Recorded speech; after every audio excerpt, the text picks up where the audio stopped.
बिस्मिल्लाहिर्रहमानिर्रहीम। अस्सलाम वालेकुम। मोअज़्ज़ज़ और प्यारे नाज़रीन इकराम, आज के इस वीडियो में हम सरकार गौसे आज़म शहंशाह बगदाद सैयद शेख अब्दुल कादिर जिलानी रहमतुल्लाह अलैह का एक मशहूर वाक़या आप भाइयों और आप बहनों की खिदमत में पेश करूँगा। वीडियो को शुरू करने से पहले आप भाइयों और बहनों से बस इतनी सी इल्तिजा है कि अगर हो सके तो इस वीडियो को आखिर तक ज़रूर देखिएगा। तो चलिए चलते हैं बिना टाइम वेस्ट किए वीडियो की जानिब। मोअज़्ज़ज़ नाज़रीन इकराम, एक मरतबा का जिक्र है कि खलीफा बगदाद के दरबार में मिलाद मुस्तफ़ा सल्लल्लाहु अलैहि वसल्लम की महफ़िल मुनक़्क़द की गई। उस ज़माने में दावत देने का एक ये भी तरीका था कि एक डोल वाले को भेज दिया जाता था। वो शहर और गाँव और देहातों में डोल बजाकर सबको दावत दिया करता था। और यूं ही एक डोल वाला डोल बजाकर ये दावत ऐलान कर रहा था कि कल खलीफा बगदाद के दरबार में मिलाद शरीफ की महफ़िल मुनक़्क़द की जाएगी, लिहाजा आप सबको दावत आम दी जाती है।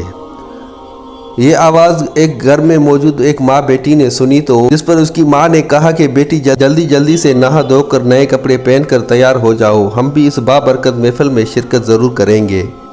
इस महफ़िल में बहुत बड़े बड़े औलिया इकराम, नात ख्वां और बहुत बड़े अल्लाह वाले लोग आते हैं। और सबसे बढ़कर ये बात कि इसमें खुद नबी दो जहां सल्लल्लाहु अलैहि वसल्लम शिरकत करते हैं। वो दोनों माँ बेटी तैयार होकर नए कपड़े पहनकर खलीफा बगदाद की दरबार की तरफ चल पड़ी। जब उस दरबार के दरवाजे पर पहुंची तो उस दरवाजे पर खड़े दरबारी ने इन दोनों माँ बेटी से कहा कि तुम दोनों यहाँ पर क्या लेने आई हो। जिस पर उस बूढ़ी औरत ने कहा कि हम मिलाद की महफ़िल में शिरकत के लिए आए हैं। जिस पर वो दरबारी कहने लगा कि अगर तुम लोग मिलाद की महफ़िल में शिरकत के लिए आए हो तो यकीनन तुम्हारे पास दावतनामा भी होगा। तो वो बूढ़ी औरत बोली कि कल एक डोल वाला डोल बजाकर ये ऐलान कर रहा था, तो हम समझे कि ये दावत आम है, इसीलिए हम यहाँ पर शिरकत के लिए आ गए हैं। तो वो दरबारी कहने लगा कि नहीं, ये दावत आम हरगिज़ नहीं है। इस महफ़िल के अंदर बड़े बड़े लोग आएंगे, बड़े बड़े अल्लाह वाले और बड़े बड़े औलिया इकराम और रईस और जागीरदार लोग शिरकत करेंगे। भला तुम दोनों इस महफ़िल में शिरकत करके क्या करोगे? बेहतर यही होगा कि तुम माँ बेटी दोनों वापस चली जाओ। ये सुनकर वो दोनों माँ बेटी मायूस होकर लौट गई। रास्ते में बेटी ने माँ से कहा कि ए अम्मी जान, हम लोग गरीब हैं, इसीलिए हमें इस महफ़िल में उस दरबारी ने अंदर जाने से रोक दिया। हमारी भी कितनी हसरत थी कि हम इस महफ़िल में शिरकत करें, मगर अफसोस कि हमें शिरकत करने ना दी गई। तो उसकी माँ ने कहा कि बेटी कोई बात नहीं, मायूस नहीं होते, हम अपने घर जाकर मिलाद की महफ़िल मनाते हैं। जिस पर उसकी बेटी ने कहा कि हम सिर्फ दो लोग हैं, भला हम दो लोग कैसे महफ़िल मना सकते हैं? और रही बात दूसरों को दावत देने की, तो भला हम गरीबों की दावत पर कौन आएगा? तो उसकी अम्मी ने कहा कि कोई आए या ना आए, हम दोनों ही आज अपने घर में मिलाद की महफ़िल को मनाएंगे। मैं आज सारी रात नबी अकरम सल्लल्लाहु अलैहि वसल्लम के कसीदे पढ़ूंगी और आप उनको सुनती रहना, और यूं हमारी मिलाद की महफ़िल मुनक़्क़द हो जाएगी। वो दोनों माँ बेटी घर पहुँचे और एक मरतबा फिर वज़ू किया और वज़ू करके मुसल्ला बिछाकर वो दोनों बैठ गई। और उस बूढ़ी औरत ने सारी रात हमारे नबी दो जहां सल्लल्लाहु अलैहि वसल्लम के कसीदे पढ़ना शुरू किए और उसकी बेटी सुनती रही और सुबहान अल्लाह कहती रही। यूं ही पूरी रात गुजर गई। जब फजर की अजान हुई तो उसकी बूढ़ी माँ ने कहा कि बेटी जाओ वज़ू के लिए पानी लेकर आओ, हम एक मरतबा फिर वज़ू करके नमाज फजर अदा करेंगे। उसकी बेटी जैसे ही पानी लेने के लिए घर से बाहर निकली तो एक ज़ोरदार चीख मारते हुए भागती हुई घर के अंदर दाखिल हुई। जब घर के अंदर दाखिल हुई तो उसकी बूढ़ी माँ ने कहा कि बेटी क्या बात है, तुम इतनी घबराई हुई क्यों हो, तुमने ऐसा क्या देख लिया है? तो उसकी बेटी ने कहा कि अम्मी, बाहर एक नूरानी चेहरे वाला जिसका चेहरा चौदनी की चांद की तरह चमक रहा है वो खड़ा हुआ है। मैं नहीं जानती वो कौन है, ज़रा आप ही चलकर देख लीजिए कि वो कौन है। ये बात सुनकर वो बूढ़िया भागती हुई जब बाहर निकली तो उसने देखा कि शहंशाह बगदाद सरकार गौसे आज़म शेख सैयदना अब्दुल कादिर जिलानी रहमतुल्लाह अलैह खड़े हैं। अभी ये देख ही रही थी कि इतने में शेख सैयदना अब्दुल कादिर जिलानी रहमतुल्लाह अलैह ने उनकी दरवाज़े की चौखट को चूमना शुरू कर दिया।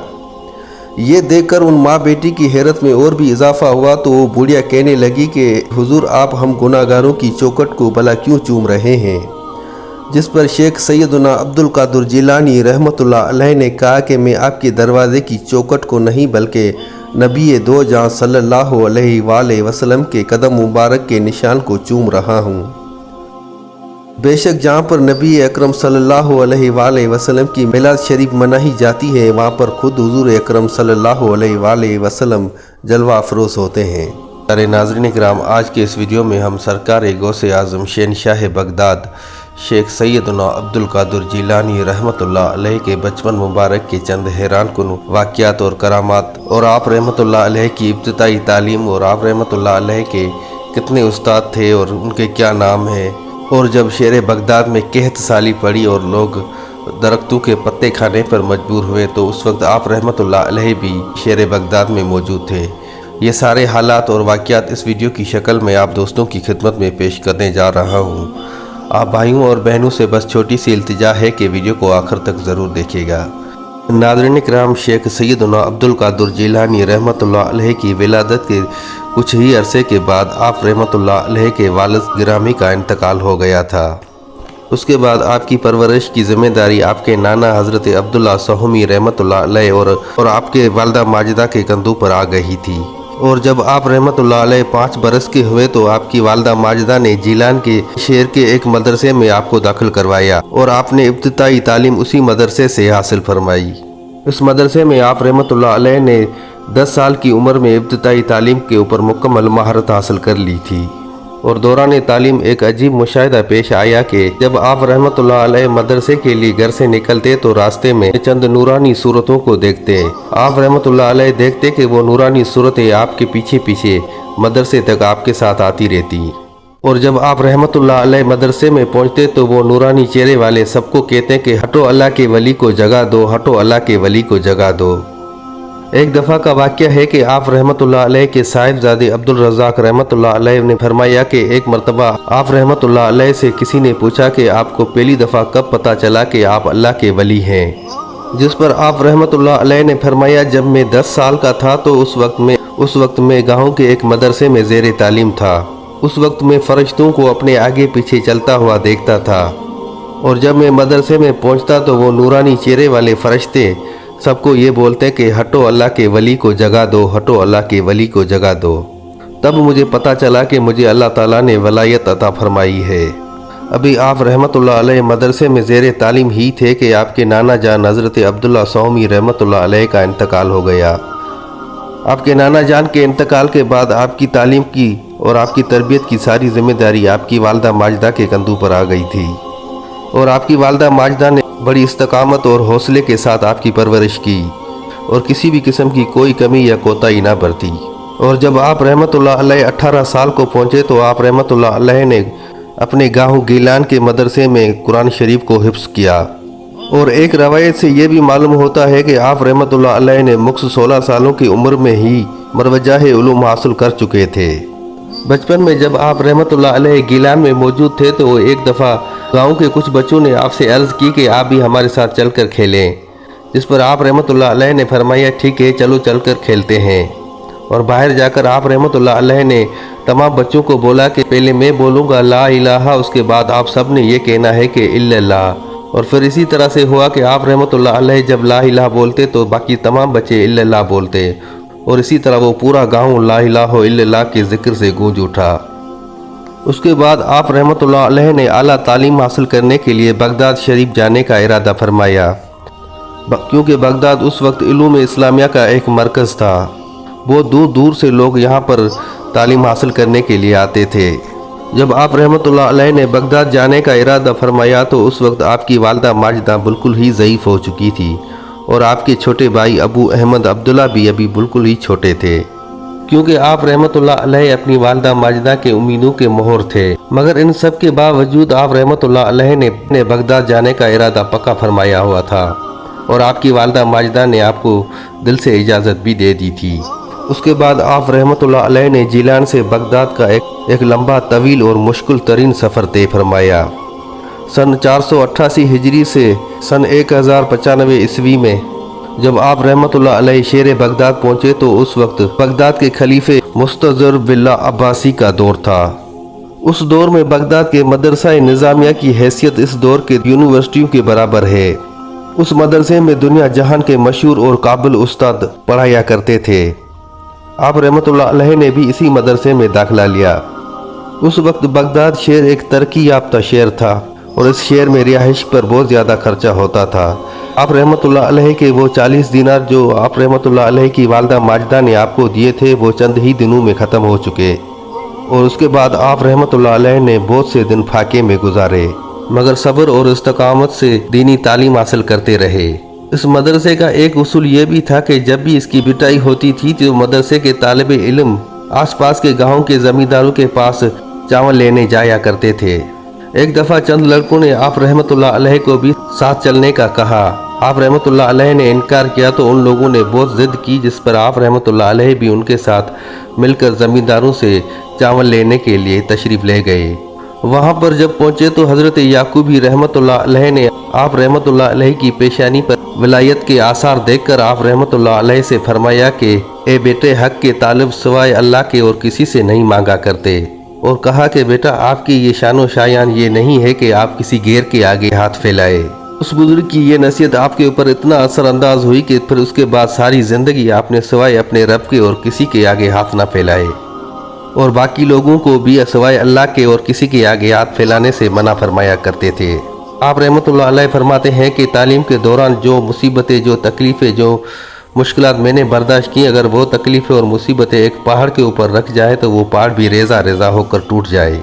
آپ رحمۃ اللہ علیہ فرماتے ہیں کہ جب چاروں طرف سے مصیبتوں تکلیفوں نے مجھے آ گھیرا تو اس وقت میں زمین پر لیٹ جایا کرتا تھا اور یہ آیت مبارکہ پڑھتا تھا، جس کا ترجمہ یہ ہے: بے شک تنگی کے بعد آسانی ہے، بے شک تنگی کے ساتھ آسانی ہے۔ ناظرین کرام، یہ واقعہ تب کا ہے جب آپ رحمۃ اللہ علیہ مدرسے میں پڑھا کرتے تھے اور شہر بغداد میں سخت قحط سالی آئی ہوئی تھی۔ لوگ بھوک سے بے حال ہو کر درختوں کے پتے کھانے پر مجبور ہو گئے تھے۔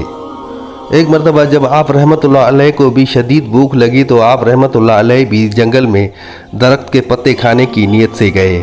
جب آپ رحمۃ اللہ علیہ وہاں پر پہنچے تو دیکھا کہ لوگوں کا ایک جمع غفیر پہلے سے ہی موجود ہے، اور اس جگہ کو چھوڑ کر دوسری جگہ پر آپ رحمۃ اللہ علیہ پہنچے تو وہاں پر بھی لوگوں کا ایک جمع غفیر تھا۔ جب وہاں پر بھی لوگوں کا ایک جمع غفیر دیکھا تو آپ رحمۃ اللہ علیہ ایسے ہی واپس لوٹ آئے، اور اسی حالت میں کچھ دن گزرے تو آپ رحمۃ اللہ علیہ کا رنگ بالکل پھیکا پڑ گیا اور جسم مبارک کمزور اور انتہائی ضعیف ہو گیا تھا۔